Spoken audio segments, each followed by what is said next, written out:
This is a story of Richard, a brilliant and calm boy from Edo State whose life takes a dark turn after gaining admission into the Federal Polytechnic Nekede Owerri. Once loved by his family and community for his discipline and bright future, Richard's curiosity about power and belonging leads him into the world of cultism. After joining the Black Axe Confraternity, he becomes feared on campus. But power soon brings pain, betrayal, and regret as he faces the tragic consequences of his actions. His eventual arrest and imprisonment serve as a powerful reminder that cultism offers no true gain, only destruction. This story is for educational purposes only. I'm a researcher, and I've studied a lot of people's lives, the good ones and the tragic ones. The story of Richard is one that sticks with me because it's a perfect example of potential being utterly consumed by something dark. You see, Richard wasn't born into trouble. He walked right into it, and he did so from a place of great privilege, not of wealth, but of character. Richard grew up in a village, a busy, heart-of-the-city local government area in Edo State. Even as a young boy, he wasn't just nice. He was radiantly calm and sweet. When you passed him on the street, he'd give you this genuine, polite greeting, and it wasn't an act. The local traders, the elders, the neighbors, everybody loved him. He was the kind of boy who'd fetch water for the old women or help his father with a family shop without being told. His parents, honest, hard-working people, believed their son was destined for greatness. They didn't just see a bright future, they saw an inevitable one. Richard had a quiet seriousness about him, an unusual sense of responsibility that most 10-year-olds don't develop, let alone teenagers. If his parents gave him a chore, it was done perfectly and on time. If he had homework, he'd finish it before touching a football. Crucially, Richard understood the invisible lines drawn in his community, the lines separating the serious students from the street boys, the hard-working from the aimless. He was deliberate about his choices, maintaining a circle of friends who were equally focused on their studies and respectful of their elders. He was a model student through primary and secondary school. His character, his grades, his gentle demeanor, all of it seemed to be a fortress protecting him from the bad influences that often roamed the streets of a bustling Nigerian city. His high school graduation was a moment of pure pride for his family. He secured admission to the Federal Polytechnic Nekede Owerri, one of the top polytechnics in the country. This wasn't just an admission, it was a validation of everything he and his family had worked for. Owerri was far enough from home to be a real adventure, a true test of his self-discipline. Richard left Edo State with the prayers, hopes, and expectations of his entire community resting squarely on his young shoulders. They trusted that the boy who never made a wrong choice would continue his path of righteousness. But as my research has painfully shown, a change in environment can be a catalyst for a change in identity. Leaving the familiar safety of his village for the demanding, anonymous landscape of a tertiary institution proved to be the most critical turning point in Richard's life. He carried his old identity, calm, sweet, responsible, to Nekede, but the pressure cooker environment of the Polytechnic, the freedom, and the sheer number of new, unseen forces lurking in the shadows were about to test that character to its absolute breaking point. The good boy of Edo was stepping into a world where respect was often not earned through kindness or grades, but through fear, and Richard was about to learn how quickly a bright future can be dimmed by a single, disastrous choice. The stage was set for his profound and tragic transformation.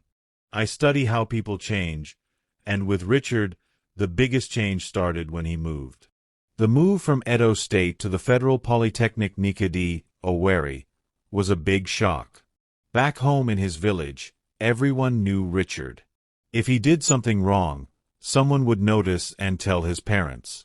His community was like a safe wall around him. In Nekede, that wall was gone.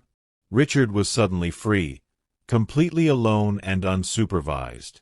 There were thousands of students, and nobody paid him special attention. He didn't have to follow his old rules anymore, and no one cared if he was late or skipped a chore. At first, he did well in his lectures. He was still the smart, serious boy. But outside the classroom, he felt lost and lonely. Richard was a quiet person. In his old neighborhood, his quietness was seen as good, as being serious. Here, on a big, noisy campus, it made him invisible. The other students were loud and moved in big groups. Richard didn't know how to fit in. He missed his old, serious friends and his safe routine. He felt a huge hole of loneliness, and he was desperate to fill it. A sad truth about cult groups is that they look for people who are lonely and want to belong.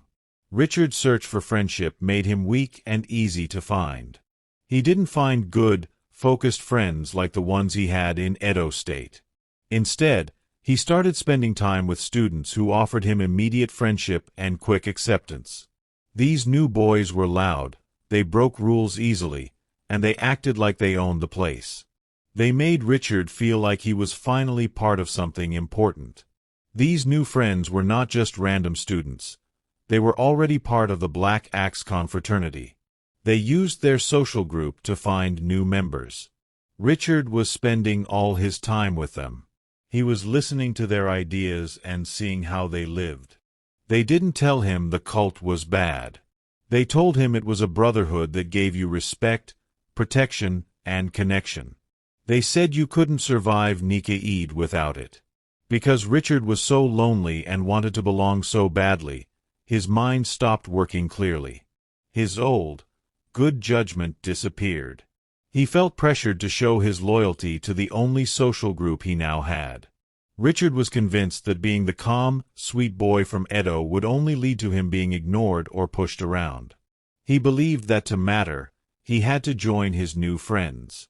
The boy who was always careful about his company had made the biggest mistake of his life. His choice to join the Black Axe was the direct result of choosing the wrong friends. He let go of his core values just to feel like he belonged. The difficult, terrible path of initiation was the price of that mistake. As a researcher, I know this is the process where a student's old identity, their morals, their fears, their connections to home, is brutally erased and replaced with the cult's identity. Richard's new friends didn't give him a choice. They gave him an order. Since he had spent so much time with them and enjoyed their protection and company, they simply told him it was time to join the Brotherhood officially. To refuse would not only mean losing his friends and his only sense of belonging in Nekede, but would also make him their enemy. He was now trapped.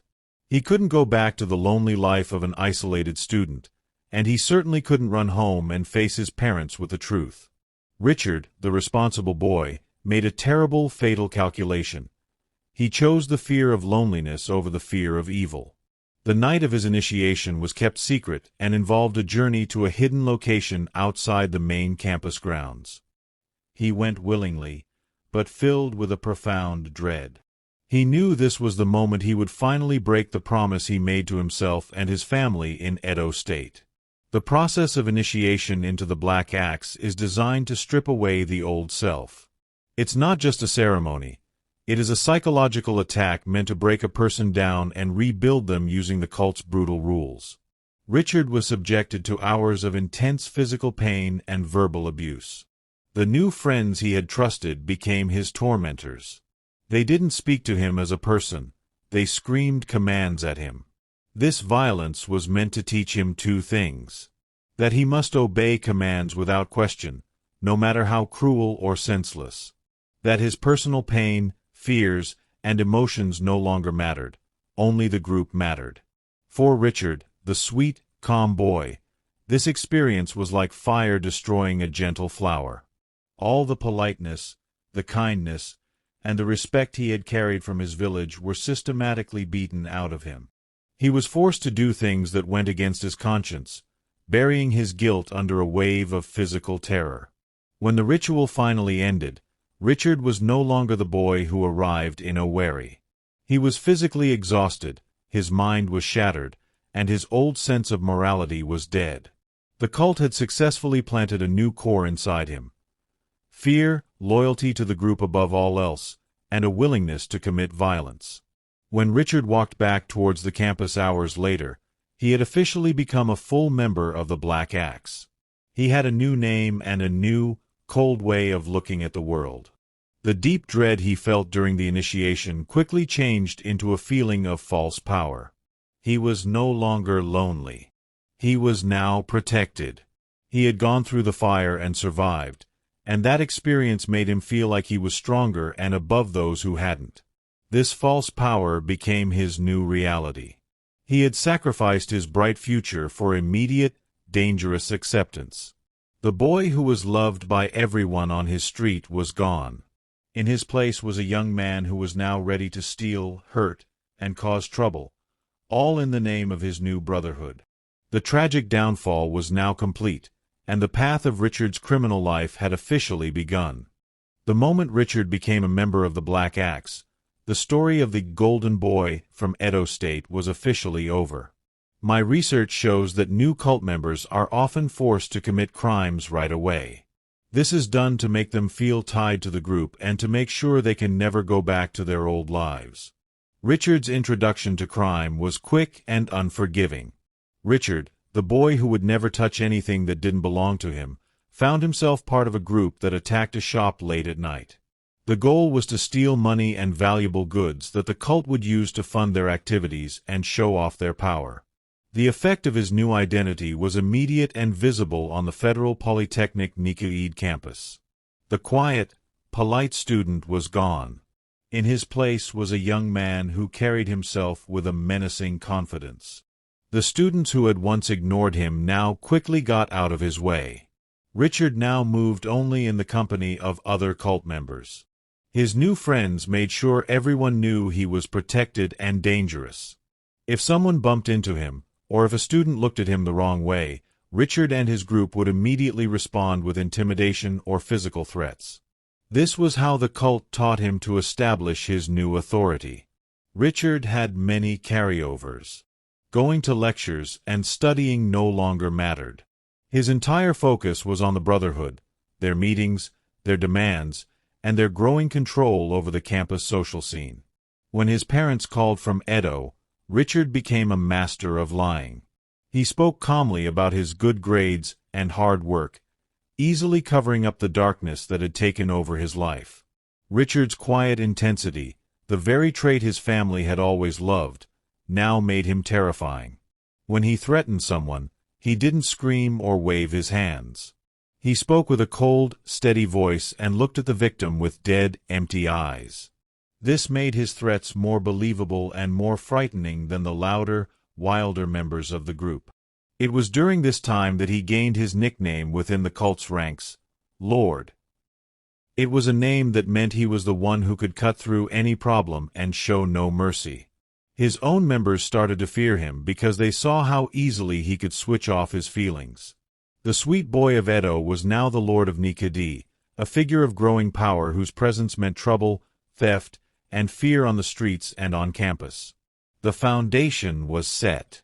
Richard had traded a future of success for a life of crime and control, and he was quickly rising to the top of a very dangerous world.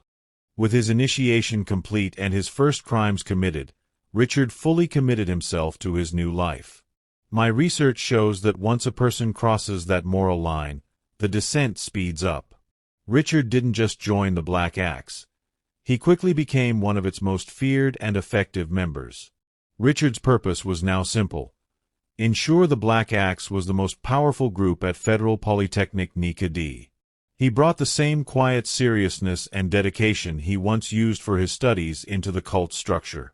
He was disciplined, organized, and terrifyingly calm during confrontations. Unlike some other cult members who were loud and acted out of pure anger, Richard was cold and strategic.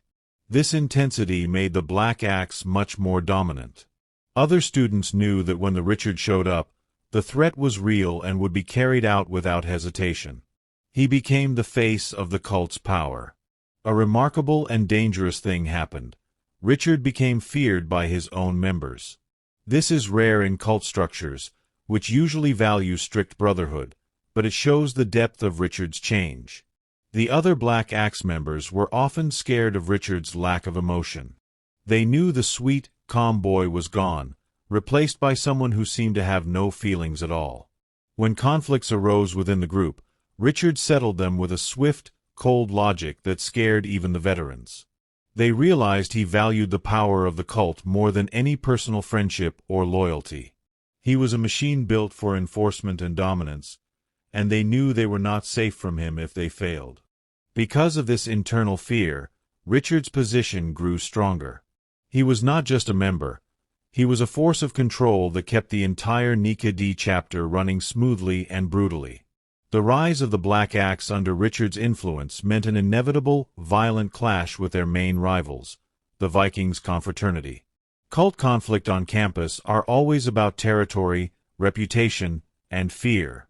The Vikings, seeing their own power and influence shrink, saw Richard as the primary threat. The confrontations between the two groups became more frequent and much more violent. These were not just scuffles. They were organized fights for control over campus areas, hostile dominance, and criminal operations. Richard always planned his group's moves with a chilling intelligence. He didn't rush.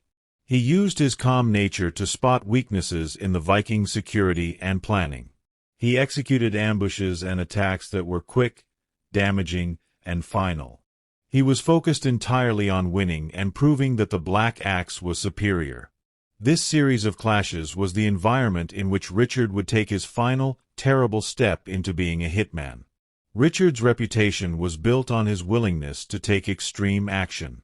When conflicts with the Vikings Confraternity reached their peak, the focus shifted from fighting to executing threats. This is the point where cultism moves from simple intimidation to execution. Richard, the calm and terrifying Black Axeman, was the one chosen to carry out these executions against the rival Vikings members.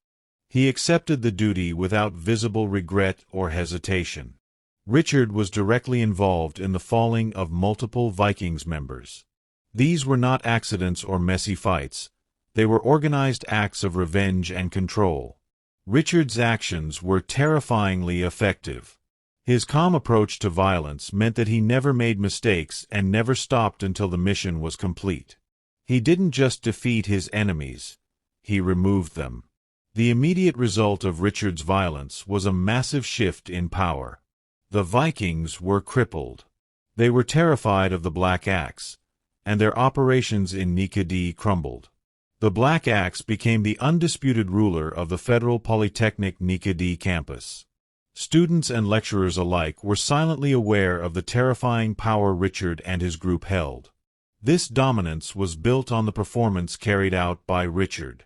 The sweet boy who once fetched water for the elders in Edo State had now fully transformed into a ruthless, dominant perpetrator, known and feared for his ability to end a life with a chilling lack of emotion.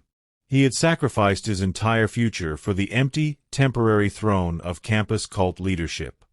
Richard's climb to the top of the Black Axe was built not just on theft and intimidation, but on loss.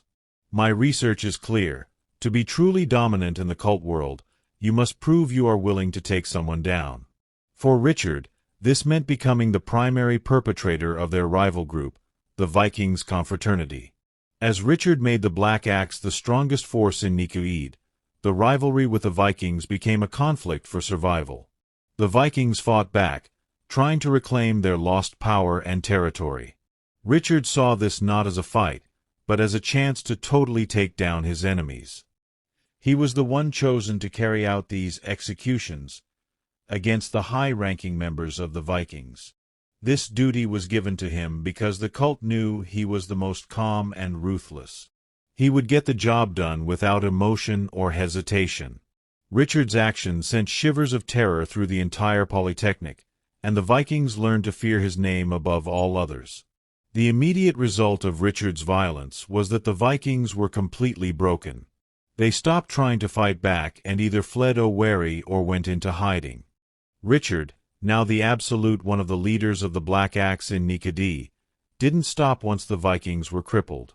My research shows that cult leaders constantly need to expand their power base and their criminal operations. Richard, now focused on two things: bringing in new members and taking his crimes into the city of Owerri. Richard was highly effective at finding new people to join the cult. He understood the feeling of loneliness and lack of respect that many students felt, the very feelings that had first trapped him. He didn't use force to recruit at first. He used tricks and the promise of power. He would look for students who were isolated, students who felt lost and alone, just like he did when he first arrived. Ambitious, students who wanted quick wealth and status without the hard work of studying. Insecure, students who were easily bullied and desperately wanted protection.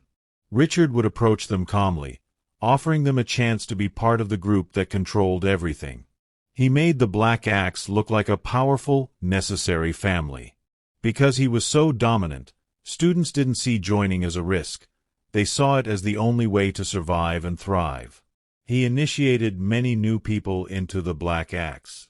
This large flow of new, loyal members made the cult even stronger and richer. Richard was so successful that he quickly made the Black Axe the most powerful and dominant cult in all of Federal Polytechnic Nekede Owerri. His own reputation grew with every person he brought in. The result was that the community around Nekede started to live in fear of the Black Axe Confraternity. He was no longer just a campus problem. He was a serious threat to public safety in Owerri. The boy who was once responsible and respected by everyone in Edo State was now a feared criminal, stealing and causing trouble on a massive scale. He had traded the potential of a bright, successful career for the empty, temporary glory of leading a criminal empire. This expansion outside the school meant that Richard's actions were no longer just a school problem, but a matter for the serious attention of the police. He was rapidly approaching the limit of his power. Richard couldn't avoid going home forever. Following the end of the semester, he was forced to return to his family in Edo State. This was the ultimate test, and he had to return to the streets where he was once the beloved, golden boy. He arrived, not with the look of a tired, successful student, but with the hardened eyes of a man who had seen and caused too much violence. He was quiet, not with his old calm sweetness, but with a tense, guarded silence. His parents noticed the changes instantly. He wore expensive, flashy clothes that his school allowances couldn't possibly cover. He had a costly new phone, and his body language was different. He was always looking over his shoulder, ready for a fight that wasn't there. The worst part for Richard's parents was the change in his eyes. The kindness and respect they remembered were gone, replaced by a coldness they didn't recognize. When his mother tried to ask him about his studies, he gave short, false answers and quickly changed the subject. When his father tried to give him advice, Richard simply nodded, showing a distant lack of respect that broke their hearts. They knew their son was lying. They could see the expensive items and the hidden arrogance. They realized that the boy they had sent away, the sweet, responsible Richard, was gone. He had been replaced by a dangerous, frightening stranger. They couldn't bring themselves to ask the terrible question, "What have you done?" The truth was too large and too painful to speak. Their great future, their pride, had been stolen and destroyed. The holiday visit was filled with painful, heavy silence. Richard was physically present, but the son they loved was trapped in Owerri, lost to the dark power of the Black Axe. Richard, feeling judged and unable to feel real connection anymore, cut the visit short. He couldn't stand the sight of their worried, heartbroken faces. He returned to Owerri, back to the false power of the Black Axe, knowing he had fully broken his family's trust and shattered their dreams. The life he lived now had absolutely no room for the gentle people who raised him. Richard's expansion of the Black Axe's crimes outside the Polytechnic walls was his final mistake. When he was just extorting students, the police often saw it as an internal school problem. But when his group started committing robberies and falling of innocent people in the city of Owerri, it became a major threat to the entire community. The series of brutal, organized crimes carried out by Richard's crew became impossible for the authorities to ignore. The police decided they had to stop the group that was causing so much chaos. Richard, the fearsome Black Axe, became a high-priority target. The police didn't just rush in. They started a careful, secret investigation. They knew the cult structure was difficult to break because of its strict loyalty and fear. The police began using informants, people close to the cult or victims who were too terrified to speak openly. The most important breakthrough came from inside Richard's circle. A member of the Black Axe, or someone closely connected to them, became an informant. This person was not motivated by a sense of duty, but by deep fear of Richard and the promise of protection and reward from the police. This informant gave the police everything they needed: proof of crimes, details about the organized robberies, the locations of their criminal meetings, and the identities of the victims Richard had fallen. Richard's schedule, information about where Richard slept when he was most vulnerable, and his usual movements around campus and Owerri. The police now had a clear picture of Richard, the calm, terrifying leader behind the violence. They realized that the quiet, smart student was the one pulling the strings of a criminal network. With the informant's help, the police made a detailed plan for an arrest. They knew Richard was dangerous and always prepared for a fight. They decided the arrest had to be quick and total, giving him no chance to escape or fight back. The police gathered a special team. They tracked Richard for several days, watching his movements, waiting for the perfect moment when he would be isolated and least expecting trouble. The police were not going to meet Richard in a cult clash. They were going to meet him with the full, organized force of the law. The clock was ticking. Richard, despite all his power and dominance, was unknowingly walking straight into a trap set by the police. The end of his reign was now just a matter of hours. The police acted late one night in a swift, organized operation. Richard was not caught in a big fight or a dramatic standoff. He was arrested while in a location where he felt safest, likely sleeping or relaxing, surrounded by his usual guards who were too slow and surprised to react. The police were numerous, ready, and perfectly organized. They moved silently and quickly. Richard, who was always ready for a rival attack, was completely shocked by the speed and scale of the police operation. He didn't get a chance to use his training or his terrifying presence. He was quickly overpowered and taken away. The moment the handcuffs closed around his wrists, the immense, false power he had built collapsed entirely. His dominance was gone.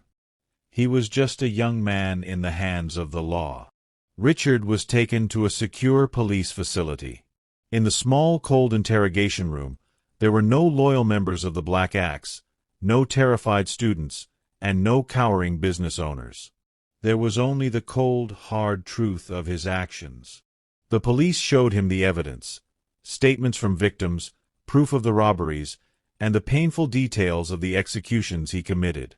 Richard, who had been so calm and cold while committing his crimes, was confronted with a list of his own terrible actions.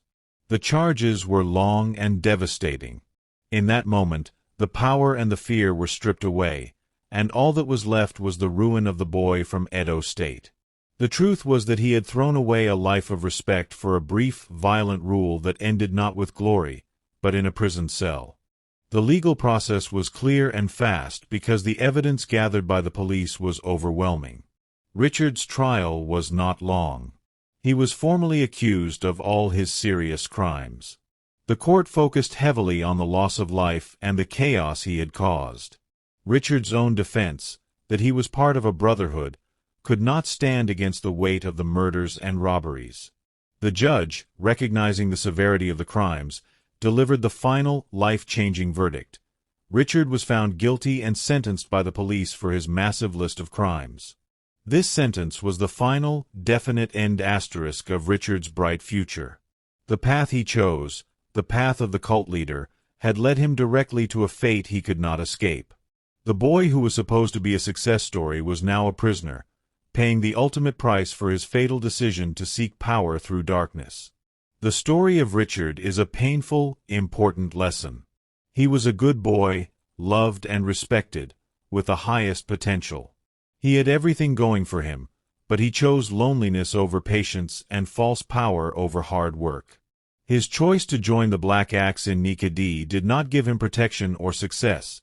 It turned him into a fearful criminal. It led to the devastation of his family and the loss of his own freedom. To all students, the message from Richard's tragic life is clear.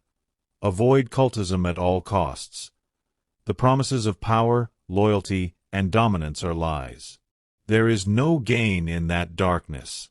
The only thing you will find on that path is the destruction of your own life and the deep, lasting pain of everyone who loves you.